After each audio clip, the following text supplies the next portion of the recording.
आया हुआ है जो उसे बिपरजॉय कहते हैं। नमस्कार, आपके साथ मैं लावनी विनीत हूं और बहुत विशेष प्रस्तुति के साथ आपके साथ जुड़ चुकी हूं। दरअसल बिपरजॉय, जिसकी चर्चा इस वक्त पूरे देश में ही नहीं बल्कि दुनिया भर में हो रही है, क्योंकि ये वो चक्रवाती महातूफान है जो महातबाही लेकर आने वाला है। मेरे इस पीछे जो ये स्क्रीन चल रही है, इनकी तस्वीरों को देखकर ही आप अंदाजा लगा सकते हैं कि कुदरत के तेवर कितने खतरनाक हो रहे हैं। ये तबाही की लहरें हैं जो पल पल गुजरात की तरफ जिस तरह से बढ़ रही हैं, वो याद दिला रही हैं उस 1998 की 25 साल पहले जो एक भयंकर तबाही का मंजर तूफान के माध्यम से देखा था लोगों ने। क्या वही मंजर दोबारा तो नहीं होगा? लेकिन इन सब के बीच सभी की प्रार्थनाएं जारी हैं और प्रार्थनाओं के बीच प्रबंधन का दौर भी जारी है। जबरदस्त मैनेजमेंट के साथ इस तूफान से निपटने की तैयारी कर ली गई है।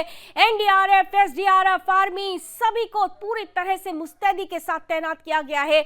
165 किलोमीटर प्रति घंटा की रफ्तार से जिस तरह से बिपरजॉय तूफान गुजरात के तट की तरफ, खासतौर से कच्छ की तरफ बढ़ रहा है, तटीय इलाकों की तरफ बढ़ रहा है, वहां पर इस वक्त जो परिस्थितियां हैं, जो स्थितियां हैं, जो तस्वीरें आ रही हैं, वो धीरे धीरे इस ओर इशारा करने वाली हैं कि अब से महज कुछ घंटों के बाद यहां पर तबाही का आलम क्या हो सकता है। संभावना, आशंका, इन सब के बीच डर का माहौल है, लेकिन इस डर में भी डटे हुए हैं हमारे देश के वो जाबाज जो हर पल हर क्षण किसी भी परिस्थिति में, किसी भी प्राकृतिक आपदा में लोगों को सुरक्षित बचाने के लिए जाने जाते हैं। यानी हमारी सेना, हमारे एनडीआरएफ के जवान, एसडीआरएफ के जवान पूरी तैनाती और मुस्तैदी के साथ डटे हुए हैं। और इसी के साथ डटा हुआ है सुदर्शन न्यूज, जो ग्राउंड पर मौजूद रहकर आपको पल पल की परिस्थिति से अवगत करा रहा है। जो अभी ताजा तस्वीरें हैं गुजरात में, खासतौर से अब से कुछ घंटे के बाद ही शुरुआत हो चुकी है, लेकिन कहा जा रहा है कि 7:30-8 बजे के लगभग जब जखाऊ पोर्ट से यह चक्रवाती तूफान टकराएगा, तब इसकी टकराव के बाद की जो स्थिति पैदा होगी वो अपने आप में बहुत भयानक होने वाली है। इस अभी तक की अगर स्थिति की बात की जाए तो लगभग 1 लाख लोगों को जो तटीय इलाके हैं वहां से इवैक्यूएट कर लिया गया है, सुरक्षित ठिकानों पर उन्हें पहुंचा दिया गया है। लेकिन फिर भी सवाल ये है कि जो वहां पर परिस्थिति बनने वाली है, जो स्थिति होगी, जो कम्युनिकेशन को नुकसान पहुंचेगा, जो संचार के माध्यम है उनको नुकसान पहुंचेगा, जो वहां पर बिल्डिंग्स हैं, जो छोटे छोटे कच्चे मकान है उनको जो नुकसान पहुंचेगा, उसके बाद का जो आफ्टर इफेक्ट होगा नुकसान पहुंचने के बाद का, उसको रिस्टोर कैसे किया जाएगा, यह बड़ा चैलेंज माना जा रहा है देश के लिए। लेकिन देश भी तैयार है। अगर तूफान महातबाही के साथ ले रहा है तो देश कह रहा है कि हम भी तैयार हैं, पूरी तैयारी के साथ इस तूफान से लड़ने के लिए। किस तरह से यह तूफान कहर बरपा सकता है और कितनी तीव्रता और तीक्ष्णता के साथ यह तूफान धीरे धीरे आगे बढ़ रहा है, आइए आपको सबसे पहले ताजा अपडेट से जुड़ी हुई हमारी ये खास रिपोर्ट दिखाते हैं।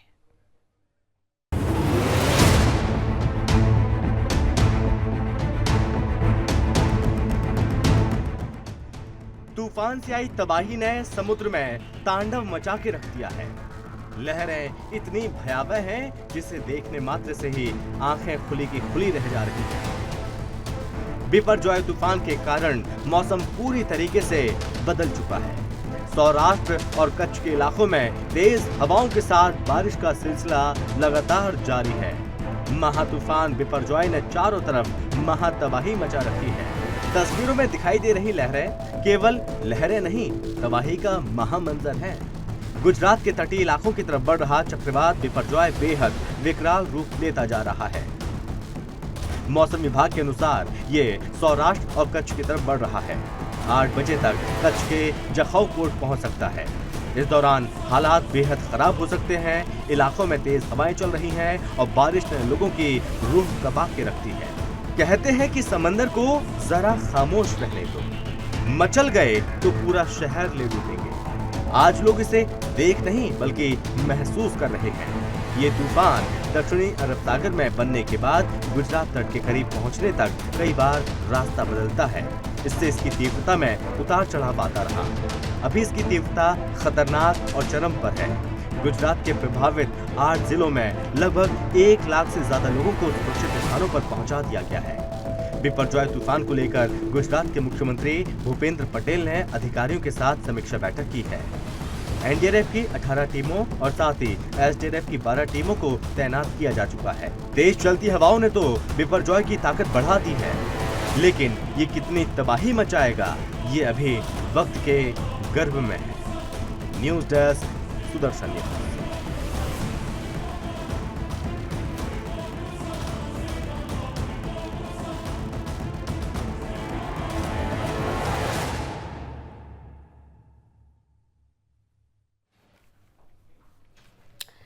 तो हवाओं के तेवर आपने देखे, समंदर में खलबली मची और ये खलबली किस तरह से गुजरात के तटों को प्रभावित कर रही है। जो तटीय इलाके हैं उनकी चंद तस्वीरें इस वक्त आपके सामने रख रहे हैं।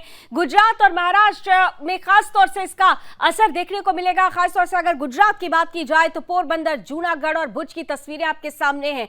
लहरों में खलबली मची हुई है और यही वजह है कि जो तटीय इलाकों में रहने वाले लोग हैं उनकी पेशानी पर सबसे पहले बल आया जब 12 जून को यह खबर सामने आ गई धीरे धीरे कि ये तूफान अभी मंद है, लेकिन जब ये टकराएगा तो बड़ी तबाही लेकर आएगा। और इसीलिए इन इलाकों के को ज्यादा से ज्यादा जो यहाँ पर निचले इलाके में लोग बसे हुए थे उनको इवैक्यूएट कराने की जो प्रक्रिया थी उसकी शुरुआत की गई। इसके अलावा तस्वीरें आप देख पा रहे हैं मुंबई से भी, मरीन ड्राइव को आप देख पा रहे हैं। अक्सर यहाँ पर हलचल आप देखा करते हैं, यहाँ पर बहुत पर्यटक भी आते हैं। ये चहलकदमी वाला इलाका माना जाता है, लेकिन आज ये इलाका सुनसान है। अगर यहाँ पर इस वक्त किसी का शोर है तो वो सिर्फ समंदर का शोर है। अगर यहां पर खलबली है तो वो सिर्फ उन तेज हवाओं की खलबली है जो दिल में दहशत पैदा कर रही है। ऊंची उठती उठती लहरें हाई टाइड से बता रही है कि मुंबई भी, जो पश्चिमी महाराष्ट्र में खासतौर से जो तटीय इलाके हैं और उनमें भी खासतौर से मुंबई को हाई अलर्ट पर रखा गया है। इसके अलावा असर गोवा में भी देखने को मिल रहा है। तस्वीरों को देखकर अंदाजा लगाया जा सकता है हवा कितनी तेज गति से, यहां पर बताया जा रहा है कि अब जो हवा की तीव्रता है वो बहुत ज्यादा है। 110 किलोमीटर प्रति घंटा की रफ्तार अभी ये बताई जा रही है। और देखिए जब तूफान टकराएगा तो उसकी तीव्रता 150 से 165 किलोमीटर प्रति घंटा की रफ्तार रहेगी। अभी इसने बस अपना ट्रेलर दिखाना शुरू कर दिया है। ये ट्रेलर है, पिक्चर अभी बाकी है। अभी मेरी स्टूडियो की घड़ी में इस वक्त 6:10 हो रहे हैं और ये कहा जा रहा है कि 7:30 बजे के लगभग जब जखाऊ पोत से ये तूफान टकराएगा तो अपने आप में ये तबाही लेकर आएगा। मांडवी, जामनगर, मोरबी और द्वारका के हालात इस वक्त आपके सामने रख रहे हैं। जिस तरीके से मांडवी में तेज हवाएं चल रही है, जिस तरह कच्छ का ये मांडवी इलाका है जो सबसे ज्यादा प्रभावित होने की जिसकी अब संभावना व्यक्त की जा रही है। इसके अलावा आप द्वारका की तस्वीरें भी जरा देख लीजिए। लहरों का ये उफान अपने आप में बहुत कुछ कहता हुआ नजर आ रहा है। जामनगर और मोरबी के भी कुछ ऐसे ही हालात है।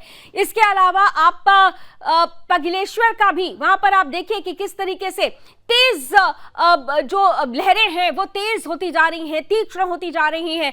खास तौर से यहाँ पर आपको बता दें कि जो कम्युनिकेशन के जो है उसे रीस्टोर करना बहुत टफ होने वाला है, क्योंकि सबसे ज्यादा जो नुकसान पहुंचेगा वो इसी तंत्र को पहुंचेगा जो संचार तंत्र है। पहले ही कल आपने देखा था कि किस तरीके से हमने द्वारका की तस्वीरें देखी कि वहां पर, माफ कीजिएगा, हमने कच्छ में तस्वीरें देखी थी कि रेडियो और टीवी के जो टावर्स थे उनको ध्वस्त हो गए। कम्युनिकेशन को कैसे रीस्टोर किया जाए ये अपने आप में बहुत महत्वपूर्ण होने वाला है। और इस वक्त आपकी टीवी स्क्रीन पर जो तस्वीर नजर आ रही है ये वो सैटेलाइट इमेज है जो बिपरजॉय की तीव्रता को, तीक्ष्णता को बता रही है, दिखा रही है।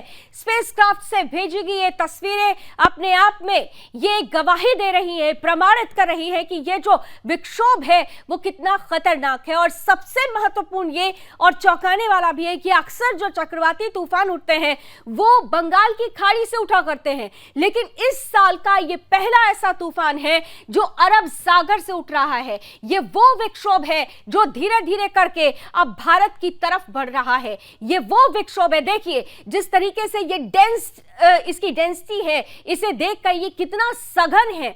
ये जो पूरा विक्षोभ बना है वो अपने आप में इसकी सघनता इन तस्वीरों के माध्यम से समझी जा सकती है। और यही जब 150 से 165 किलोमीटर प्रति घंटा की रफ्तार से गुजरात के तटीय क्षेत्रों से टकराएगा तो सोचिए आलम क्या होगा।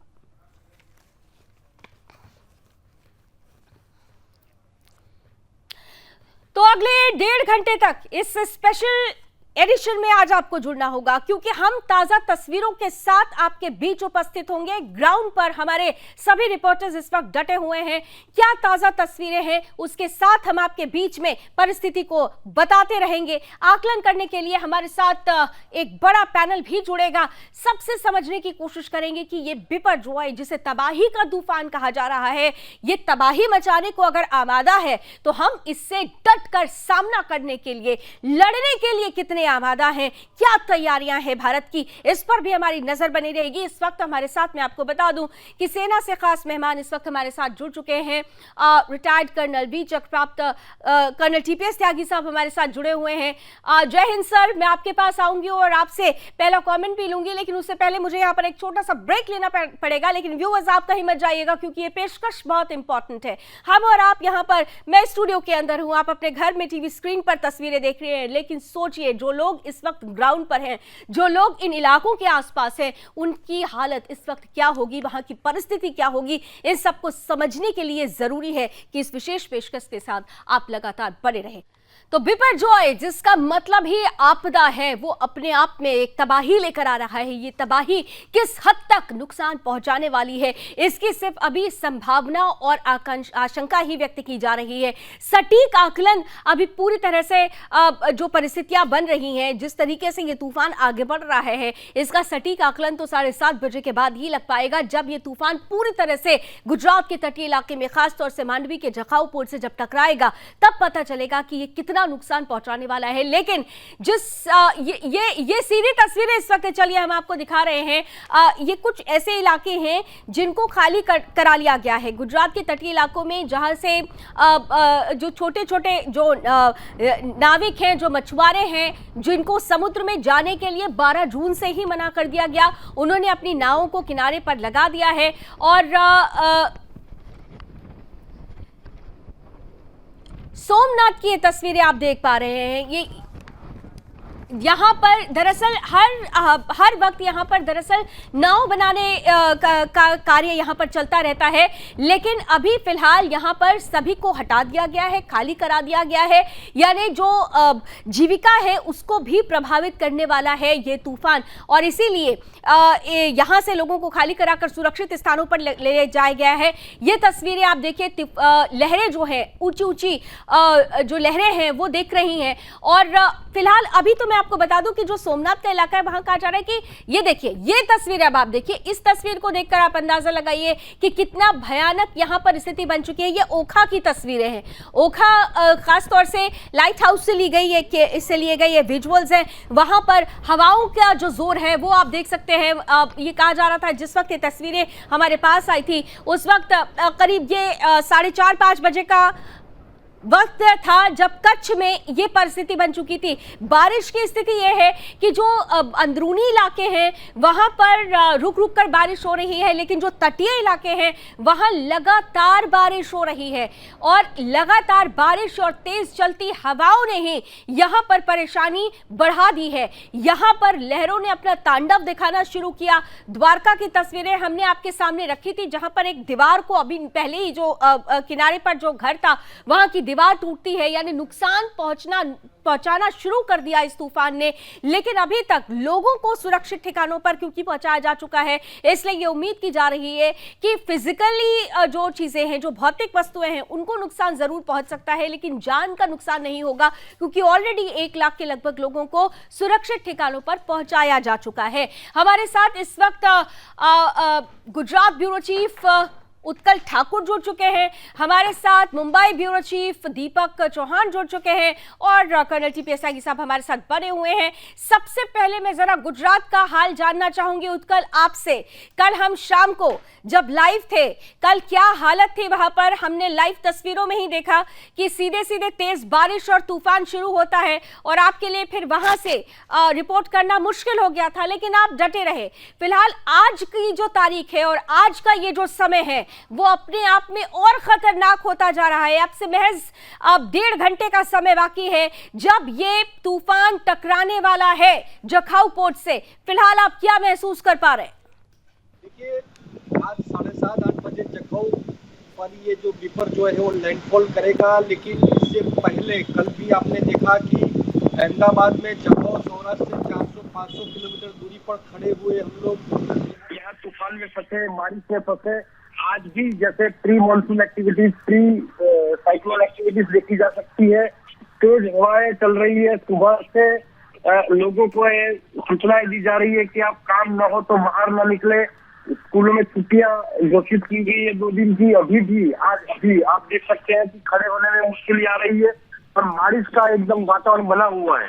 हमको ये महसूस हो रहा है कि जखौ में 7:30-8 बजे लैंडफॉल करेगा ये बिपरजॉय, तो जखौ और सौराष्ट्र और कच्छ के एरिया में क्या मुश्किल, क्या हालात पैदा करेगा, ये हम यहाँ खड़े हुए महसूस कर सकते हैं। लावली जी, बिल्कुल। हम जब मैदानी इलाकों में ये हाल है तो तटीय इलाकों का क्या हाल है तस्वीरों के माध्यम से समझा जा सकता है। मुंबई से भी जरा जानकारी ले लेते हैं दीपक से कि मुंबई में क्या हाल है। मुंबई में हालांकि अभी हमने तस्वीरें देखी दीपक की, जो मरीन ड्राइव है वहां पर अमूमन हम देखते हैं कि चहलकदमी होती है, लेकिन आज तो उसे भी एक पूरी तरह से वहां सन्नाटा दिखा। अगर सिर्फ शोर था तो सिर्फ और सिर्फ लहरों का शोर था।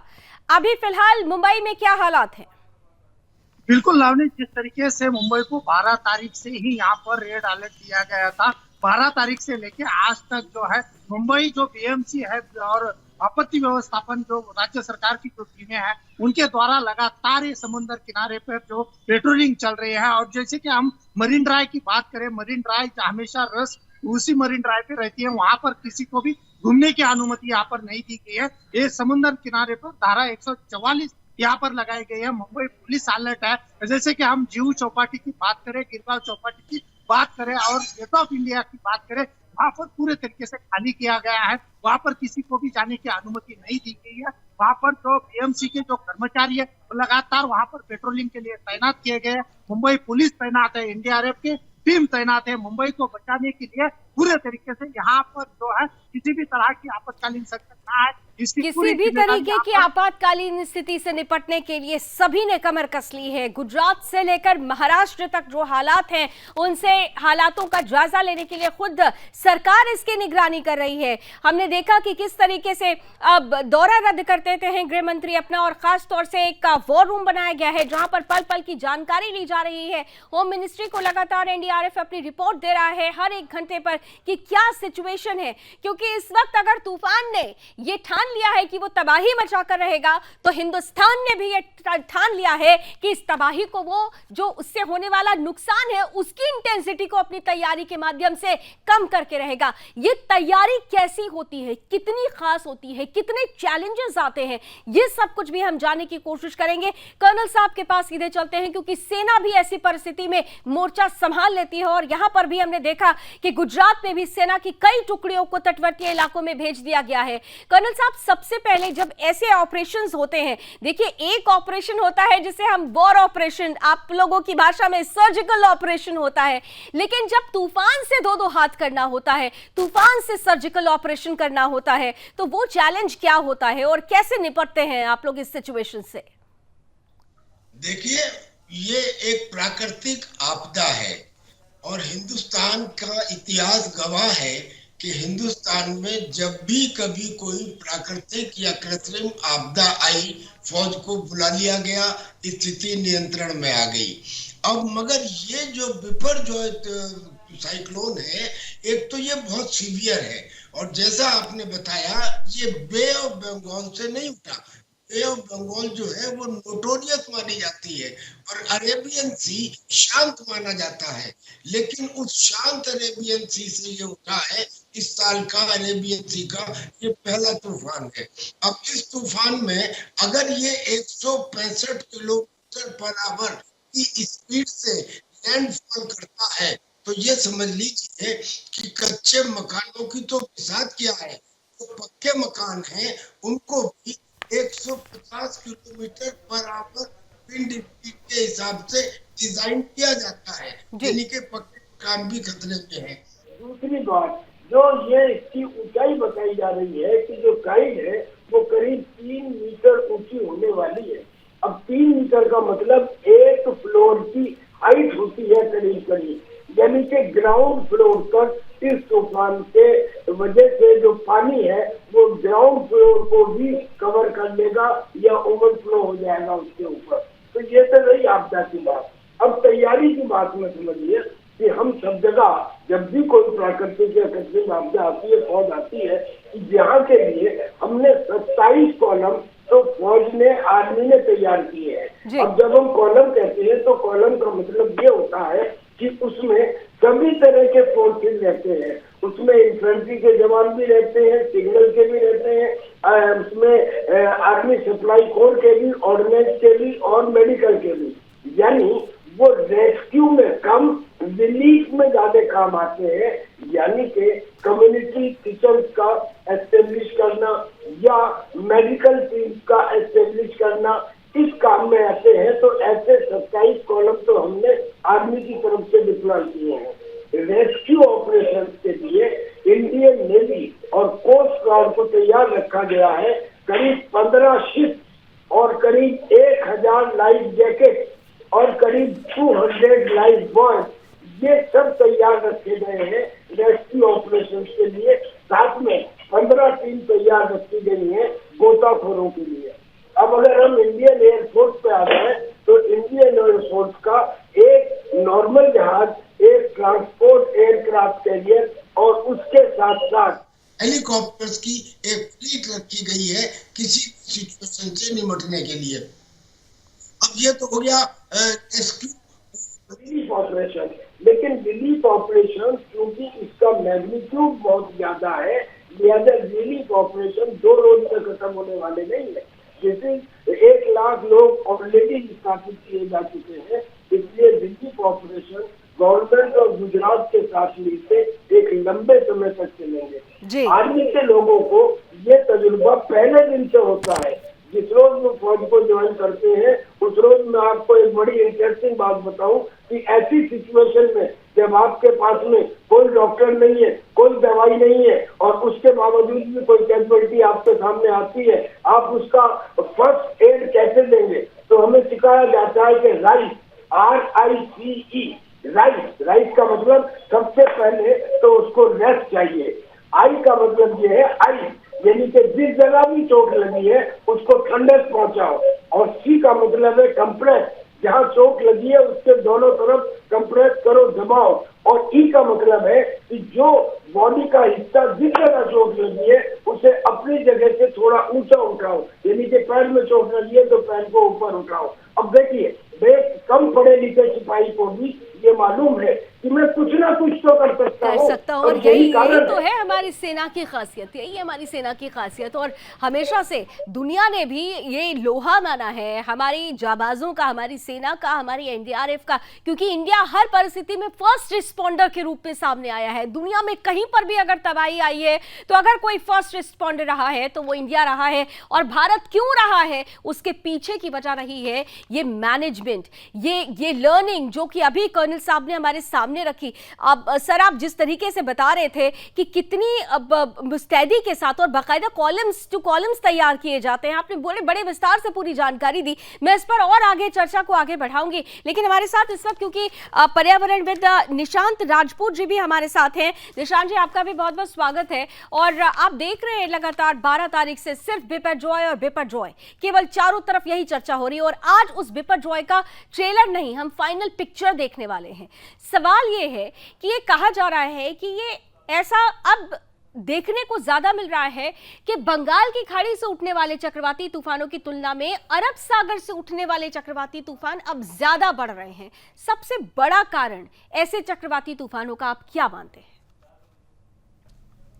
निशांत जी? जब हम साइक्लोन की बात करते हैं, ये एक नेचुरल फिनोमेनन है और इससे बचने का हम क्या उपाय खोज सकते हैं। जहाँ तक की बात होती है अरबियन सी की, तो ये बहुत बड़ा क्षेत्र, खासकर गुजरात का जो क्षेत्र है ये अरबियन सी का क्षेत्र है। और इस जो चक्रवाती तूफ़ान जो आ रहे हैं, इसमें सबसे ज़्यादा जो इस तूफ़ान से जो प्रभावित होने वाले क्षेत्र हैं वो जूनागढ़ है, वो कच्छ का इलाका है, वो जामनगर है और पोरबंदर है।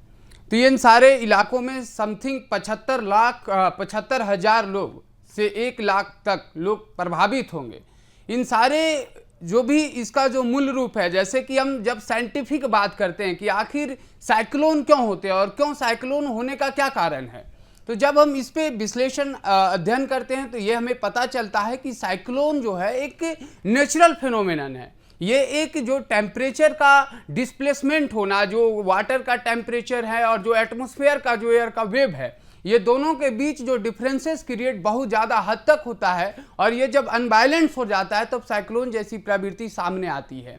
तो ये एक नेचुरल फिनोमेना और इससे बचने का यही तथ्य है हमारे साथ कि हम जितना ज़्यादा हो सके, क्योंकि जब नेचुरल डिजास्टर की बात होती है तो हमारे पास कोई रास्ता नहीं होता है कि हम बच पाएँ, मगर अगर हमें लगता है कि इस पे हमें काम करने की ज़रूरत है, इस पे हम कैसे बच सकते हैं, हमारे पास क्या रास्ते हो सकते हैं, तो मुझे लगता है कि ये क्लाइमेट चेंज का इम्पैक्ट है और हमें उस पर कार्य करना चाहिए। हमें उसको समझने की ज़रूरत है कि किस तरह हमें क्लाइमेट को लेकर, हमें पर्यावरण को लेकर काम करना है, किस तरह हम डिफॉरेस्टेशन कर रहे हैं, जो फॉरेस्टेशन को कितना बढ़ावा देना है और किस तरह से हम ग्लोबल वार्मिंग जो जिस तरह से हावी है उसे कैसे हम कम कर सके। ये सारे तथ्य सबसे महत्वपूर्ण हैं। यहाँ पे निशान जी आपने बिल्कुल सही कहा कि ये ग्लोबल वार्मिंग कम करने की, ग्लोबल वार्मिंग को किस तरीके से हम सेटल कर सकते हैं, ये बहुत इंपॉर्टेंट पहलू है। क्या यही वजह आप मानते हैं कि पहले मुझे याद है कि हम बहुत जल्दी तूफानों के बारे में नहीं सुनते थे, अब तो हम देखते हैं कि एक साल के अंदर दो तीन तूफानों का, दुनिया के किसी भी कोने में हो लेकिन दो तीन तूफानों का जिक्र होता है। पता चलता है कि अगर ईस्ट में कोई एक तूफान चल रहा है तो वेस्ट में किसी दूसरे तूफान ने तबाही मचाने की तैयारी कर रखी है।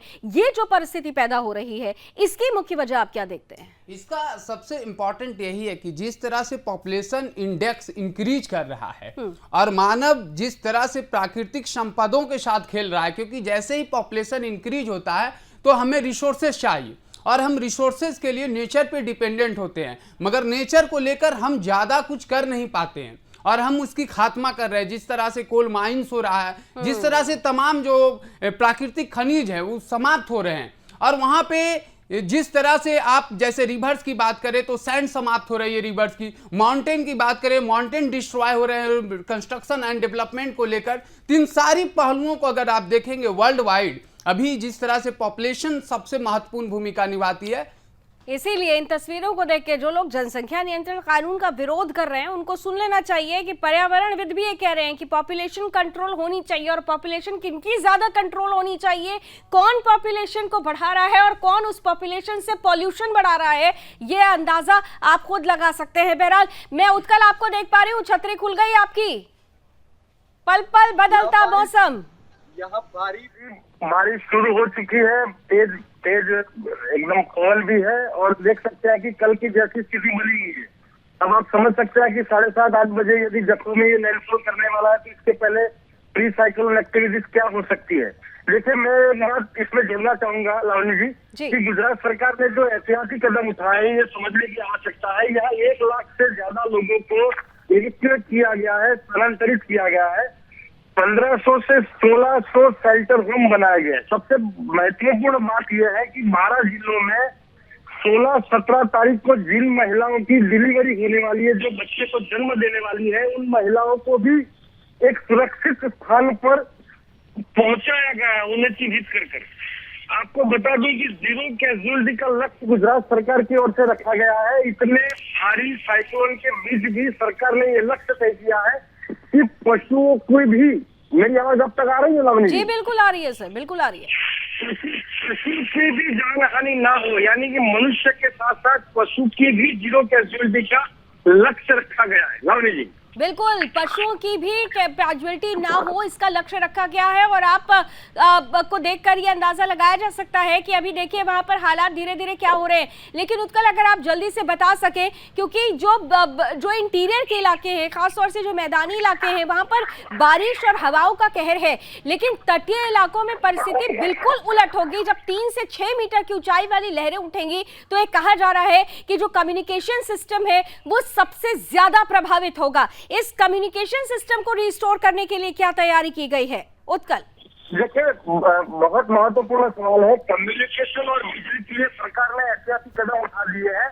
वहाँ सैटेलाइट फोन और हैम फोन का इस्तेमाल किया जा रहा है, FM रेडियो का भी इस्तेमाल किया जा रहा है और सबसे महत्वपूर्ण बात ये 2 दिन जो है आप किसी भी नेटवर्क का यूज करते होंगे मोबाइल में, लेकिन आपके मोबाइल में यदि किसी भी कंपनी का सिम होगा, उसमें नेटवर्क आता होगा, तो आप इसी 2 दिन के दरमियान उस नेटवर्क पर स्विच कर सकते हैं। ऐसी फैसिलिटीज ट्राई के द्वारा दी गई है।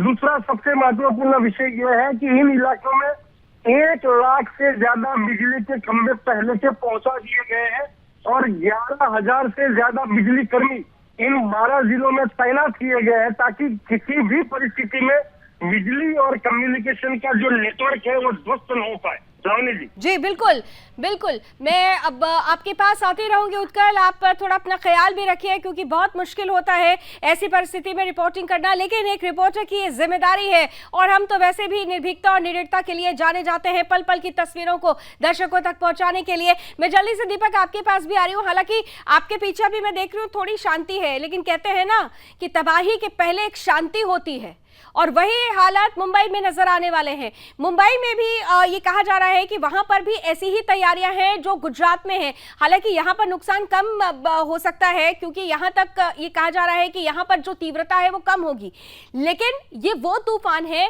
जिसको कई बार जो प्रेडिक्शंस किए गए 12 जून से 13 जून के बीच में इसकी गति धीमी होती है, फिर 14 को तेज हो जाती है, फिर ये कहा जा रहा है कि अभी बीच में ये भी खबर आई कि थोड़ा मंद पड़ा और फिर अचानक से खबर आ रही है कि इसकी तीव्रता बढ़ गई है। इसे देखते हुए मुंबई कितनी तैयार?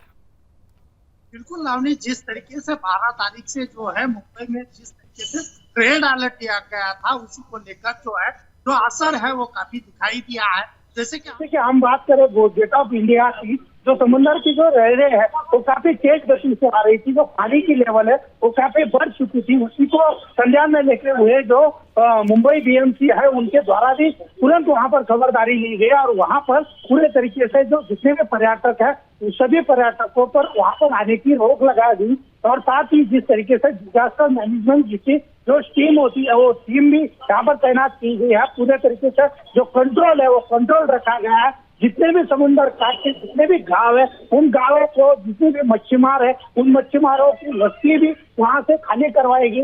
भले तूफान गुजरात में ना आए लेकिन उसका असर जो है वो मुंबई में जो दिखाई दे रहा है उसी को संज्ञान में लेते हुए पूरे तरीके से मुंबई बीएमसी हो या राज्य की सरकार हो या नेवी हो या राज्य की जो एनडीआरएफ की टीमें हो वो पूरे तरीके से यहाँ पर तैनात है। खास करके अब एक बात बताना चाहता हूँ, जिस तरीके से जो नेवी के जो सेना के जो जवान है, नेवी के जो जवान वो पूरी तरीके से समुद्र तट पर तैनात है। लगातार पेट्रोलिंग चल रही है क्योंकि जैसे कि हम 2 दिन पहले ही जो जुहू चौपाटी पर जो 5 लोग जो डूबने की जो खबर सामने आई थी उसमें से 4 लोग जो है वो वहां पर डूब चुके थे, उनकी मौत हुई थी। उसी को संज्ञान में लेते हुए पूरे तरीके से यहाँ पर जिला प्रशासन, पालिका प्रशासन और बीएमसी और राज्य सरकार पूरे तरीके से हालत है। पल पल की खबरें जो है राज्य के मुख्यमंत्री उप मुख्यमंत्री द्वारा भी ली जा रही है। पल पल की अपडेट यहाँ पर सरकार और प्रशासन दोनों मुस्तैद है। बिल्कुल दीपक, बिल्कुल आती हूँ मैं आपके पास। बिल्कुल सरकार और प्रशासन दोनों मुस्तैद है, लेकिन सरकार और प्रशासन से पहले ये होता है कि हम खुद कितना मुस्तैद हैं।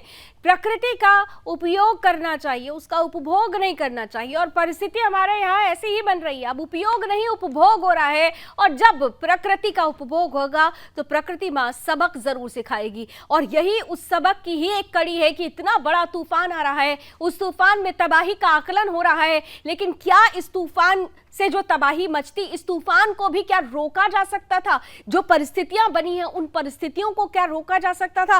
अब इस पर भी चर्चा करने की जरूरत है। बहरहाल मुझे यहाँ पर एक छोटा सा ब्रेक लेना पड़ेगा, लेकिन आप सभी हमारे साथ बने रहिएगा क्योंकि ब्रेक के बाद लौटेंगे तो हम आपको इस तूफान से जुड़ी हुई बहुत विशेष जानकारियां देंगे। कुछ ताजा तस्वीरें अब हमारे बीच आने लगी है क्योंकि अब लगभग 45 मिनट का वक्त है जब पोर्ट से ही जखाऊ पोर्ट से टकराने वाला है ये तूफान, जिसकी तीव्रता 150 से 165 किलोमीटर प्रति घंटा की रफ्तार बताई जा रही है। और जब यह तूफान टकराएगा जखाऊ पोर्ट से, जब भारत के तटीय इलाकों से गुजरात और महाराष्ट्र के क्षेत्र से जब यह टकराएगा तो फिर क्या स्थिति बनेगी, इस पर हम तस्वीरों के साथ आपके बीच आते रहेंगे।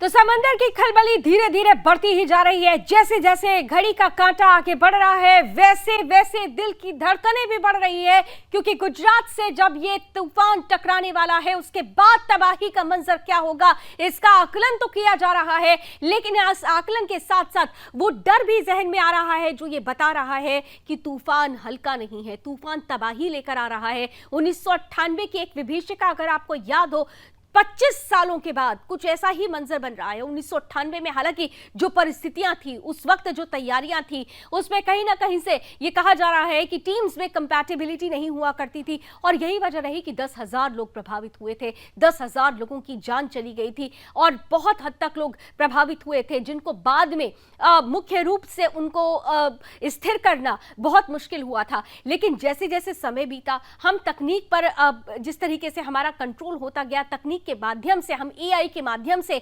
आर्टिफिशियल इंटेलिजेंस के माध्यम से लगातार पहले ही तबाही का आकलन हमने करना शुरू कर दिया। हमारा मौसम विभाग जिस तरीके से तकनीक से विशेषज्ञ होता चला गया, वैसे वैसे हमारे लिए कम से कम इतना तो जरूर अच्छी परिस्थिति बन गई कि हम पहले ही आकलन करके, पहले ही आशंका जो संभावनाएं व्यक्त की जाती हैं, उन सबको रिस्टोर करके इसका बचाव तैयार कर लेते हैं। जान माल में जीरो कैजुअलिटी का टारगेट रखा जाता है और इस तूफान में भी जीरो कैजुअलिटी का ही पूरा टारगेट रखा गया है। यही वजह है कि सरकार और प्रशासन पूरी मुस्तैदी के साथ डटी हुई है इस तूफान बिपरजॉय पर पार पाने के लिए। लेकिन बात क्योंकि बिपरजॉय की हो रही है, जिसका नाम ही आपदा है, ये आपदा कितनी गंभीर है, आइए कुछ जानकारियां अब आपको देते हैं। ये जानकारी बहुत महत्वपूर्ण होने वाली है। तूफान की रफ्तार आपके सामने ये देखिए, मैं रखने की कोशिश कर रही हूं। 14 जून को जब इस तूफान को देखा गया तो द्वारका और कच्छ का इलाका जो सबसे ज्यादा जहां पर इंपैक्ट होने वाला है, उसके लिए बताया जा रहा है 65 किलोमीटर प्रति घंटा की रफ्तार से उस वक्त हवाएं चल रही थी। 15 जून यानी आज दिन की अगर बात करें, रफ्तार बढ़ जाती है 125 से 135 किलोमीटर प्रति घंटा। द्वारका, मोरबी, जामनगर ये वही इलाके हैं जहां पर सबसे ज्यादा नुकसान की संभावना है। और अब क्योंकि 15 तारीख आज है, 16 तारीख का जो अनुमान लगाया गया है, ये राजस्थान के दक्षिणी हिस्से को कवर कर लेगा और यहां पर भी रफ्तार 125 से 135 किलोमीटर प्रति घंटा की रहने वाली है। 14 जून को रफ्तार कुछ मंद पड़ी थी। आपको याद होगा, ये कहा गया था कि रफ्तार धीरे धीरे कम हो रही है क्योंकि इस तूफान ने अपनी दिशा बदल ली थी। लेकिन ये तूफान कुछ देर के लिए तो कमजोर जरूर पड़ा था, लेकिन फिर इसने रफ्तार पकड़ी और 15 जून की तस्वीरें आपके सामने हैं, 125 से 135 किलोमीटर। लेकिन अब जब कुछ से महज 50 मिनट के बाद जब ये तट से टकराएगा तो इसकी जो तीक्ष्णता है वो 150 से 165 किलोमीटर प्रति घंटा की रफ्तार बताई जा रही है। लेकिन टकराने के बाद ये मंद जरूर पड़ेगा, लेकिन इसका आफ्टर इफेक्ट बहुत ज्यादा रहेगा। तूफान की रफ्तार के साथ साथ कुछ और जानकारी आपके सामने रखते हैं। खास तौर से जब हम ये देखते हैं कि इसका असर इंपॉर्टेंट रूप से जो 325 किलोमीटर का ये गुजरात का ये पूरा जो एरिया है, आप देखिए कि इधर से ही यानी अरब सागर में ये चक्रवाती तूफान बनता है, ये उष्णकटिबंधीय चक्रवाती तूफान इधर से बनता है और फिर वो सीधे अटैक करता है गुजरात और महाराष्ट्र को। और गुजरात में भी खास तौर से द्वारका, पोरबंदर, कच्छ, जामनगर, जूनागढ़,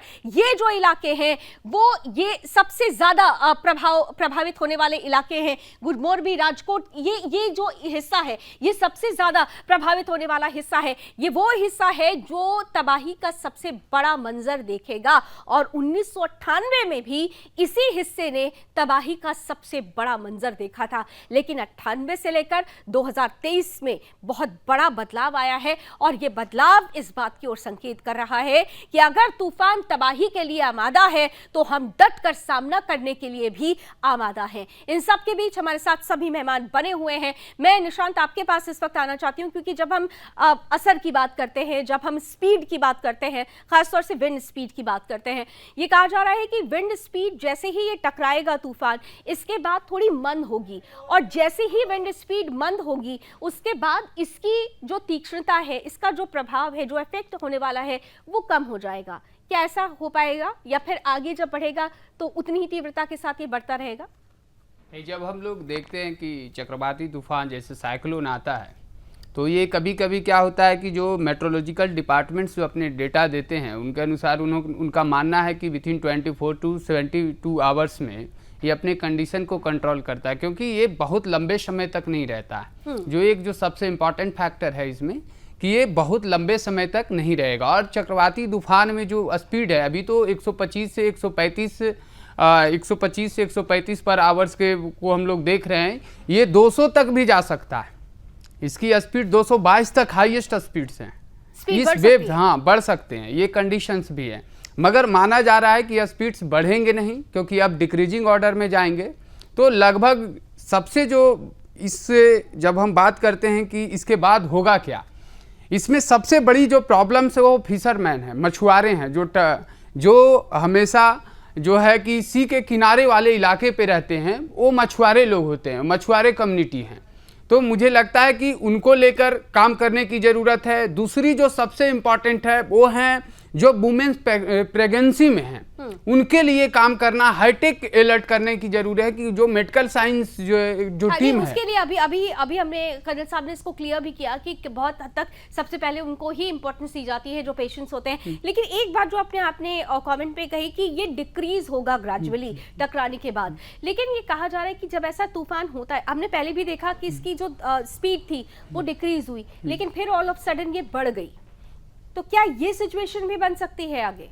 नहीं, अब जो है कि 16 के बाद, कल के बाद जो है वो डिक्रीजिंग ऑर्डर में ही आएगा कि जो साइंटिफिक डेटा है, जो साइंटिफिक जैसे मेट्रोलॉजिकल डिपार्टमेंट जिस बात को कहती है, तो पूरी साइंटिफिकली वो स्टडी करके इस बात को रखते हैं कि अब ये डिक्रीज करेगी, और डिक्रीज करने के बाद जो है चीज़ें फिर सामान्य रूप से उसी तरह आएगा। ठीक है, सामान्य रूप हो जाएगा। जैसे ही ये तट से टकराएगा ये डिक्रीज होगी, इसकी स्पीड डिक्रीज होगी। हालांकि जिस वक्त ये लैंडफॉल करेगा उस वक्त जो कहना चाहिए तबाही का जो बम फटेगा उसकी इंटेंसिटी बहुत हाई होने वाली है। कर्नल साहब आपके पास आ रही हूँ। पहले अभी हम रफ्तार की बात कर रहे हैं, हम असर की बात कर रहे हैं, लेकिन इन सब के बीच में हम ये भी बात कर रहे हैं कि स्थिति को रिस्टोर कैसे किया जाएगा। रेस्क्यू ऑपरेशन को आपने शुरू में ही बहुत विस्तार से बताया, बहुत वर्सेटाइल होता है ये पूरा रेस्क्यू ऑपरेशन, लेकिन इसमें सबसे इंपॉर्टेंट होता है कंपैटिबिलिटी बिटवीन द डिपार्टमेंट्स। पहले ये स्थिति थी नहीं,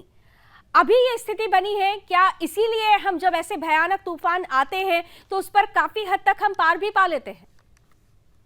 बिल्कुल ठीक कहा आपने, ये कंपैटिबिलिटी ही तो है।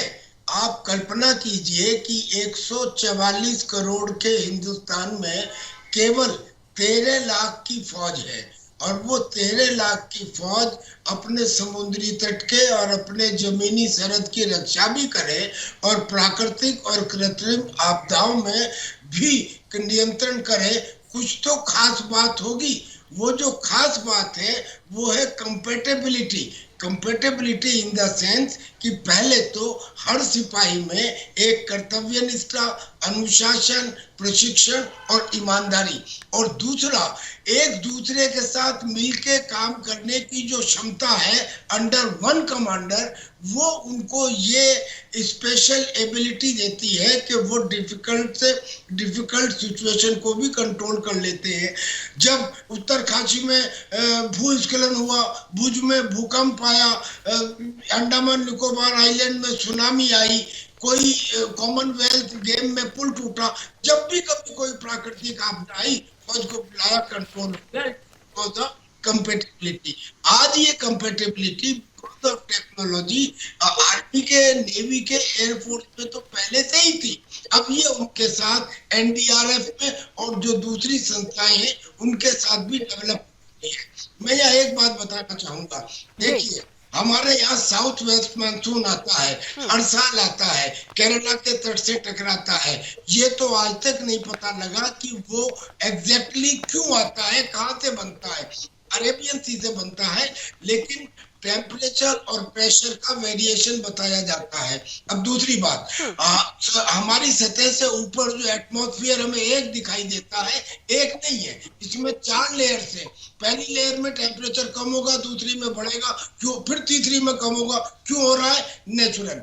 ऐसे ही जो कुछ समुद्र की सतह से ऊपर है उतना ही समुद्र की सतह से नीचे भी है। इसमें जो अलग अलग लेयर्स हैं उनमें टेम्परेचर और प्रेशर के वेरिएशन की वजह से ये। अब आपने एक शुरू में बात कही कि इसका पॉपुलेशन कंट्रोल पे क्या असर है। ये असर है दरअसल में पॉल्यूशन की वजह से, ग्लोबल वार्मिंग की वजह से और उन सब चीजों की वजह से जिसे हम कार्बन फुटप्रिंट कहते हैं।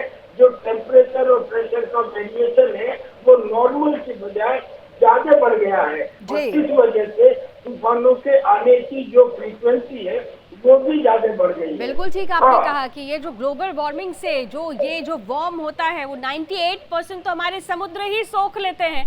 तो जब ऐसी परिस्थिति होगी तो फिर तबाही का बम तो फटेगा ही फटेगा।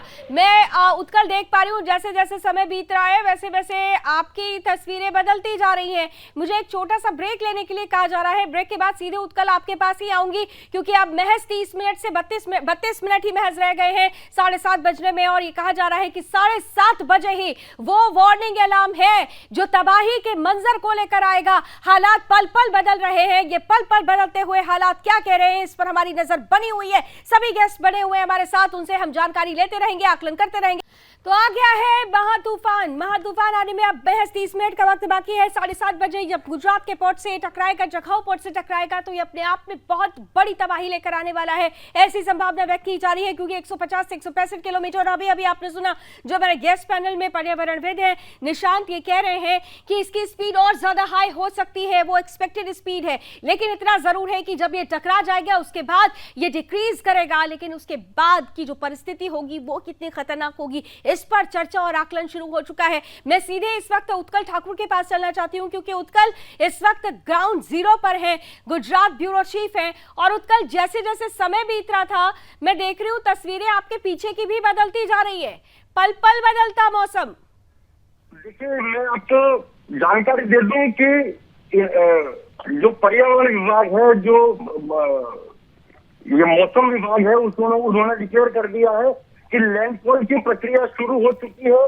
जो हवा की गति है वो 150 किलोमीटर प्रति घंटे से चल रही है और मध्यरात्रि तक ये पूरा लैंडफॉल हो जाएगा। जैसे आप देख रही है मेरे पीछे भी तेज बारिश और हवाएं चल रही है और जखौ में ये लैंडफॉल की प्रक्रिया लावनी जी शुरू हो चुकी है, ऐसा मौसम विभाग ने अभी फिलहाल तुरंत ये डिक्लेयर किया है। लावनी जी बिल्कुल, अब जखाऊ में यानी लैंडफॉल की स्थिति शुरू हो चुकी है और यहाँ पर जो हालात है वो भी मैं देख पा रही हूँ आपके पीछे कि हवाएं बहुत तेजी से चलनी शुरू हो चुकी है। मैं दीपक आपसे भी जानना चाहूंगी, जैसा कि अभी बता रहे हैं उत्कल की लैंडफॉल की जो स्थिति है वो शुरू हो चुकी है, तट से तूफान टकरा रहा है धीरे धीरे, लेकिन जैसे ही पूरी ताकत के साथ वो टकराएगा बहुत विभत्स तस्वीर की उम्मीद की जा रही है। खतरा अभी बाकी है, टला नहीं है। मुंबई में क्या महसूस कर रहे हैं इस वक्त आप? बिल्कुल लावनी, जिस तरीके से मेरे सहयोगी उत्कल ठाकुर ने कहा कि जिस तरीके से जो असर है वो गुजरात में जो है वो दिखाई दिया, उसका जो असर है वो यहाँ पर भी जो हवा की जो गति है वो काफी तेज होती हुई नजर आ रही है। कहीं ना कहीं इसका असर जो है वो मुंबई में स्पष्ट रूप से दिखाई देगा क्योंकि मुंबई उपनगरों में जैसे जो गुजरात बॉर्डर है उस साइड में जो है वो हवा का जो रफ्तार है वो काफी तेज हो चुका है। वहाँ पर अलग जारी भले मुंबई शहर में स्थिति थोड़ी कम दिखाई दे रही है, लेकिन जो उपनगरीय है उसमें जो है वो काफी स्थिति जो हवा जो है वो तेज दिखाई दे रही है क्योंकि जिस तरीके से जो स्थिति है वो उसमें भी बदलाव दिखाई दे रहा है। कई जगहों पर बारिश की भी संभावना जताई जा रही है। पूरे तरीके से मौसम विभाग द्वारा यहाँ पर अलर्ट दिखाई दिया गया है और पूरे तरीके से जो नुकसान जो है इसका नुकसान जो है सबसे ज्यादा जो है वो उपनगरों में होने की संभावना जताई जा रही है। कई बड़े बड़े प्रोजेक्ट भी समुद्र के तट पर चल रहे हैं, उसको भी उसका नुकसान होने की भी यहाँ पर चिंता जताई जा रही है। सबसे बड़ी बात है, ये सबसे बड़ी बात है क्योंकि इस वक्त बिल्कुल आपने बहुत महत्वपूर्ण बात कही क्योंकि इस वक्त बहुत बड़े बड़े प्रोजेक्ट्स चल रहे हैं और खास तौर से अगर हम मरीन प्रोजेक्ट्स की बात करें, टीपीएस सर आपके पास आ रही हूँ, मरीन प्रोजेक्ट्स इस वक्त बहुत इंपॉर्टेंट प्रोजेक्ट्स हैं। ऐसे समय में जब ये तूफान टकरा रहा है तो मरीन प्रोजेक्ट्स की जब मैं बात कर रही हूँ, पिछले दिनों ही अगर आपने देखा, अगर हम राष्ट्रीय सुरक्षा के लिहाज से भी देखें तो बहुत सारे ऐसे प्रोजेक्ट्स हैं जो अभी वर्किंग प्रोसीजर में हैं। ये तूफान क्या उनको भी इंपैक्ट डाल सकता है क्योंकि कच्छ से तो ये तूफान टकरा रहा है, पाकिस्तान कराची से भी टकरा रहा है, कराची और कच्छ के बीच से होके निकलेगा। और हालांकि यहाँ पर अपने दर्शकों को बता दें कि ये हिंदुस्तान है, ये नया भारत है जो तूफान की तबाही से भी लड़ने को तैयार है और वहां बैठे पाकिस्तान जिनको अपने लोगों को मौसम की सही जानकारी देने के लिए भी भारत पर निर्भर रहना पड़ रहा है। भारत का एमडी पहले बताता है, उनको जानकारी देता है कि परिस्थिति क्या है, तब वो अपनी अब जनता को, अपनी आबादी को बता पा रहे हैं कि पाकिस्तान में हालात क्या होगी। ये परिस्थिति बनी हुई है। कर्नल सर जी देखिए, भारत में करीब 15 मेजर पोर्ट्स हैं और करीब 50 माइनर पोर्ट्स हैं। जो मेजर पोर्ट्स हैं और जो माइनर पोर्ट्स हैं उनमें इंफ्रास्ट्रक्चर के विकास का काम पर्टिकुलरली पिछले 7-8 सालों में नया शुरू हुआ है, और जो करेंसी में है और जो वर्क करेंसी में है उसको सबसे ज्यादा खतरा है इस तूफान से। तो हमारे लिए ये और पोर्ट का रेडी होना एक सुरक्षा के लिए आवश्यकता है, तो लिहाजा ये सुरक्षा के हिसाब से भी कर सकता है ऐसा हमें लगता है। लेकिन इसमें एक और प्रॉब्लम भी है, जितने मछुआरे हैं वेस्टर्न कोस्ट पे, वो मछुआरों ने अपनी नाव को किनारे पर एंकर कर दिया है और वो नावें आपस में टकरा रही हैं और टकरा के टूट रही हैं because of the tides and because of the wind. तो वो एक ऐसा नुकसान है जो सबको अभी भी दिखाई दे रहा है, अभी तो इसका लैंडफॉल शुरू भी नहीं हुआ है। कुल मिला के बात ये है लावनी जी कि ये हिंदुस्तान की एक इसको विकास ही कहिएगा कि हम पहले से अंदाजा लगा पाए कि ये तूफान आ रहा है, इसकी सीवियरिटी कितनी है और इसके लिए प्रिकॉशनरी मेजर्स क्या लेनी चाहिए।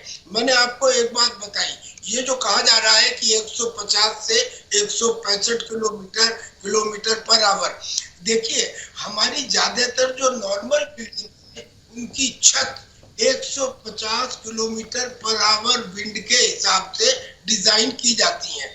अब कल्पना कीजिए कि अगर ये स्पीड 150 से ज्यादा बढ़ती है तो नॉर्मल घरों की छत जो पक्के भी हैं उनके भी उड़ने के यहाँ पे चांसेस बन रहे हैं। हाँ बिल्कुल। और द्वारका से ऐसी तस्वीरें आ भी गई।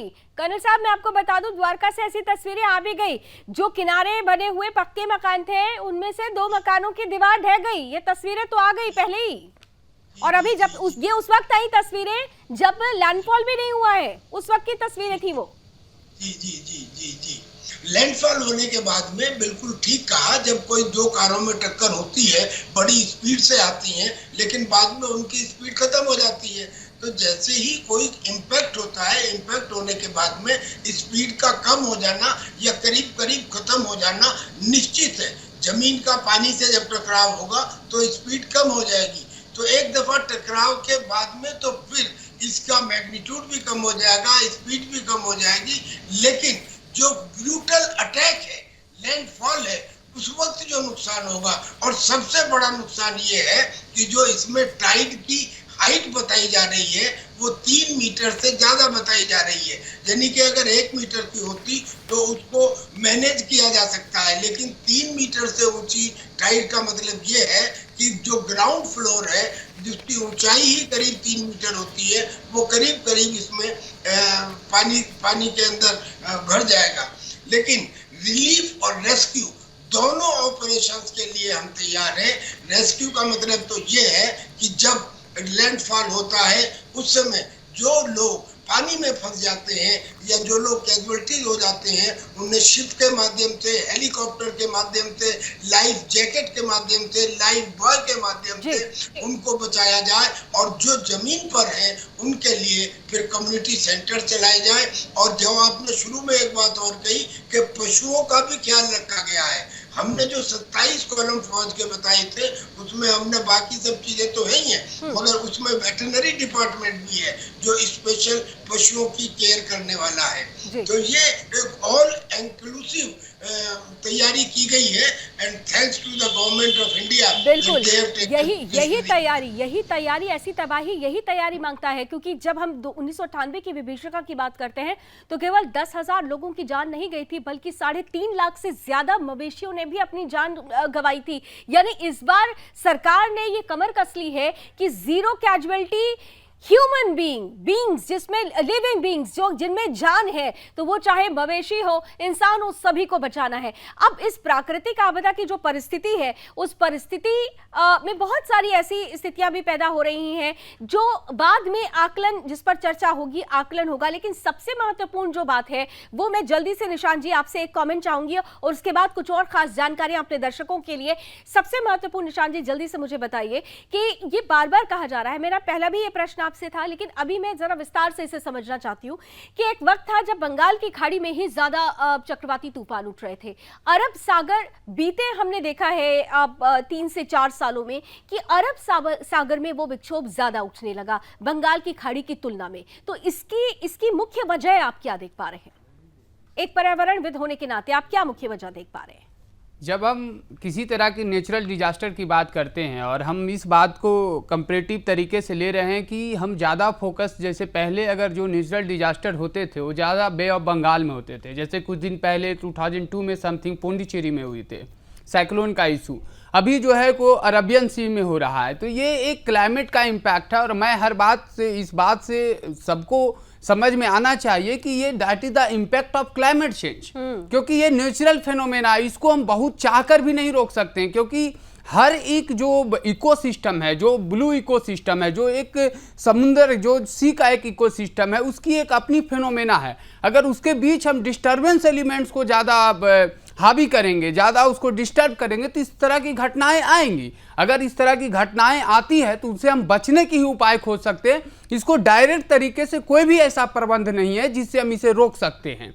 और बात यह हुई कि अब अगर हम अरबियन सी के तरफ बढ़ रहे हैं और कह रहे हैं कि अरबियन सी में इस तरह की समस्याएं आ रही है, तो समस्या धीरे धीरे हर जगह होगा। समस्या कहीं से शुरुआत होती है और अगर आप उस पर पहल नहीं करते, उसको समझते नहीं हैं, उस पर सावधानियां नहीं बरतते हैं, तो ये समस्याएं बढ़ते जा रहे हो। आज उसी तरह हम देख रहे हैं कि हम सिर्फ इसको नहीं ले, अगर आज हम केप टाउन अफ्रीका की बात करें कि केप टाउन में there is no ground water in a Cape Town, if you see in India in Chennai there is no water, ground water. तो ये समस्याएं धीरे धीरे बढ़ता जा रहा है और इसका सबसे जो सरल और सबसे जो सफल अभ्यास है वो है कि हम क्लाइमेट चेंज को लेकर काम करें, ग्लोबल वार्मिंग पे हम बात करें और we believe in action, not only philosophical act, and that is most important if you want to see the peaceful scenario. केवल फिलोसफिकल बातें करने से काम नहीं चलेगा, एक्शन लेने की जरूरत है। और हमारे साथ तो सेना से जुड़े हुए अधिकारी हैं, वो कहते भी हैं कि मल्टी प्रोंग एक्शंस लेने की जरूरत है कर्नल साहब, और मल्टी प्रोंग एक्शंस लेना है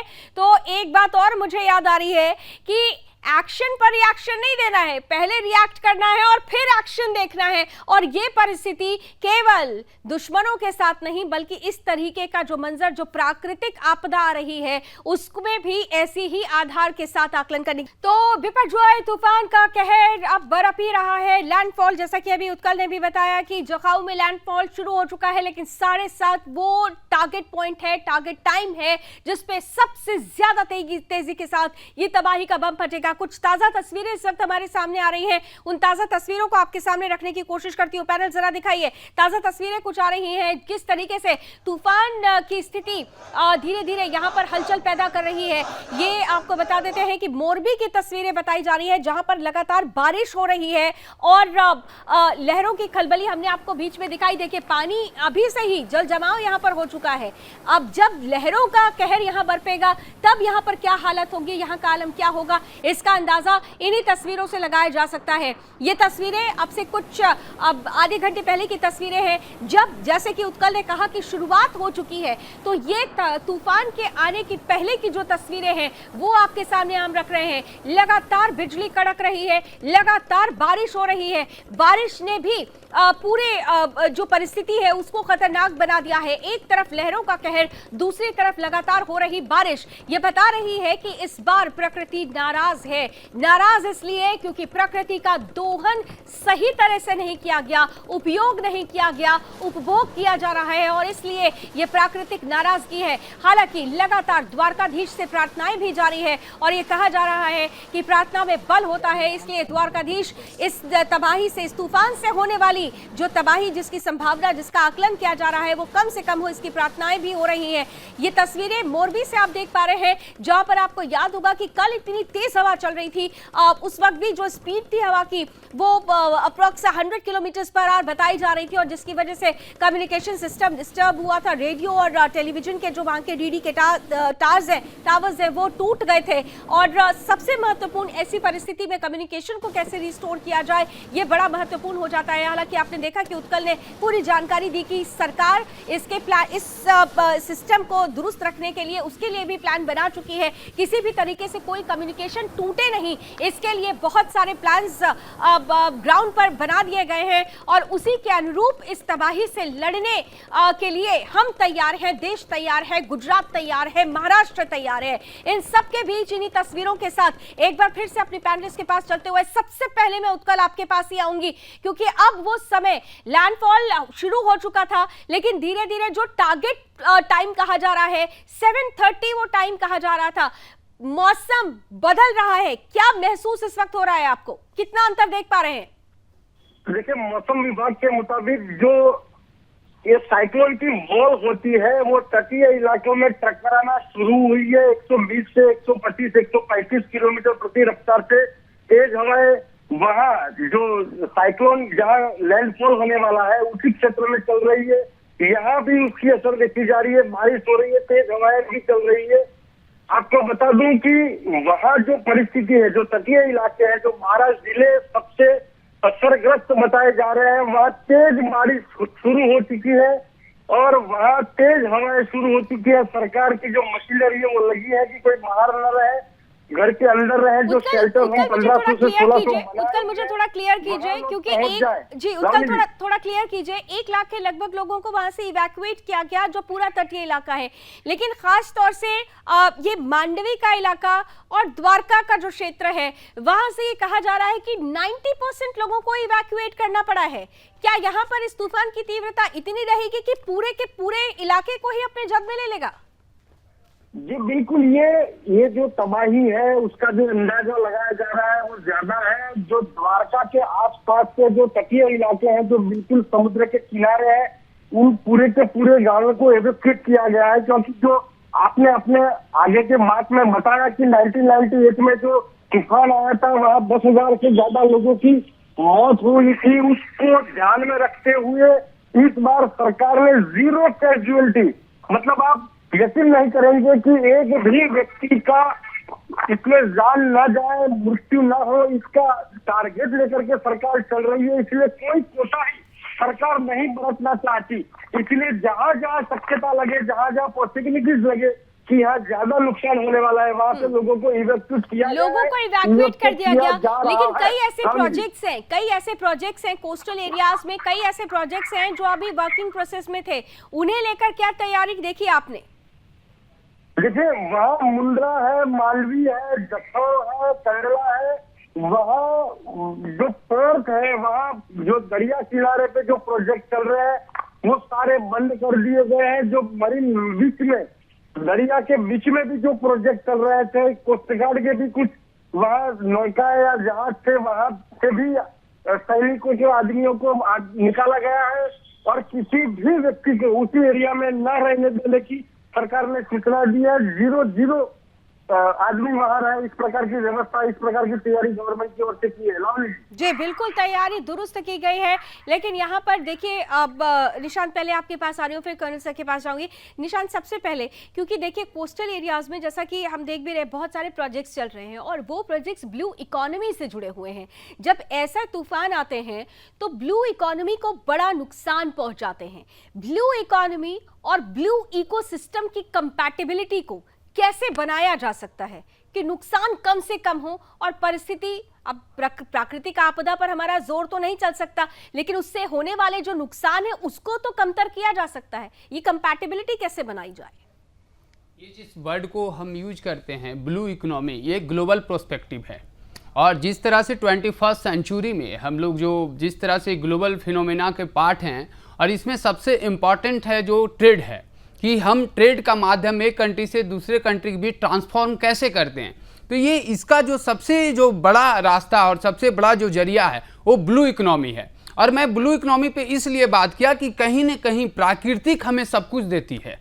हम भले ही जितनी बात करें साइंस, इनोवेशन, डेवलपमेंट की बात करें, मगर कहीं न कहीं वो प्राकृतिक का चेतना है, वो प्राकृतिक का संदर्भ है कि हम हर चीज़ को संभव कर पाते हैं।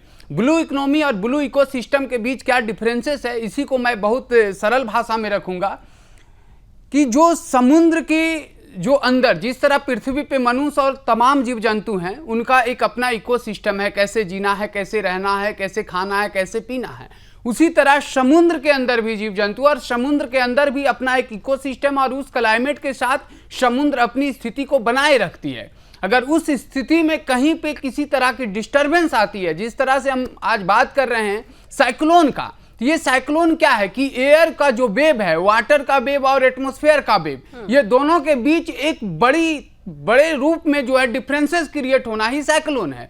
तो उसी तरह से अगर हम ब्लू इकोसिस्टम के जो प्रोसेस है उस प्रोसेस के अगेंस्ट काम करते हैं तो उसके अंदर नेचुरल डिजास्टर आते हैं और उससे हमारा डिस्टरबेंस क्रिएट होता है। और इससे कितना लॉस हो सकता है इसका अनुमान लगाना भी तथ्य नहीं कि हम अनुमान लगा सकते हैं कि इस तरह से लॉस बहुत बड़े पैमाने पे भी हो सकते हैं और नहीं तो बहुत कम हो सकते हैं। नहीं, अब तो लेकिन टेक्निक इतनी डेवलप कर चुकी है कि हम थोड़ा सा आकलन और अनुमान लगाते हुए तभी तो हम तैयारियां कर पाते हैं। हाँ, ये बात सही है कि जो अभी की सरकार है और व्यवस्था है, इन सारी चीजों में ये मानना पड़ेगा कि हम ग्लोबल पेंडेमिक जैसी समस्याओं जिसमें पूरी विश्व तबाह हो गया, उस सारी समस्याओं के बीच भारत का जो लीडरशिप है वो काबिले तारीफ रहा। और पूरे विश्व में अगर सबसे बेहतरीन अगर मैनेजमेंट स्किल को माना जाए तो भारत रहा। तो आज भी देश की सरकार पे ये पूर्ण रूप से भरोसा है कि इस पड़ाव से भी हम गुजरेंगे और एक अच्छे दिन की जो बात होती है कि हम सबके साथ हैं, वो हमारे जो प्रधानमंत्री जी हैं जो जिस तरह से जिस शक्ति से काम करते हैं उस शक्ति पे हमें पूर्ण रूप से विश्वास है। प्रधानमंत्री जी जिस शक्ति से काम करते हैं और जिस शक्ति पर विश्वास करते हैं कर्नल साहब,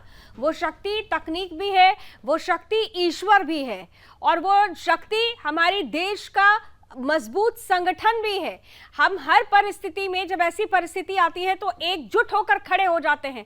आप सेना से आते हैं, मुझे फक्र है कि मैं हिंदुस्तान के उस सैनिक से बात कर रही हूं जिसके लिए एक व्यक्ति की जान बचाना भी सबसे महत्वपूर्ण होता है इस देश पर समर्पित होने के लिए। कितनी बातें आप लोग सुनते हैं, आज तो न जाने कितनी याद आ रहा है मुझे कि न जाने सेना को क्या क्या नहीं कहा गया।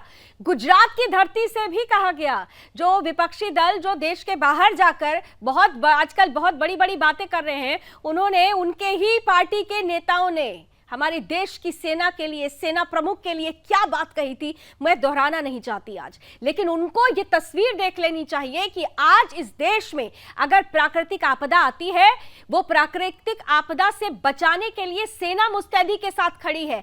वो फिर धर्म नहीं देखती, वो सिर्फ इंसानियत देखती है और यही हम देख रहे हैं गुजरात में। Hats off to you, salute to you sir. सबसे महत्वपूर्ण सर, बार बार आप बहुत बड़ी जानकारियां आज दे रहे हैं।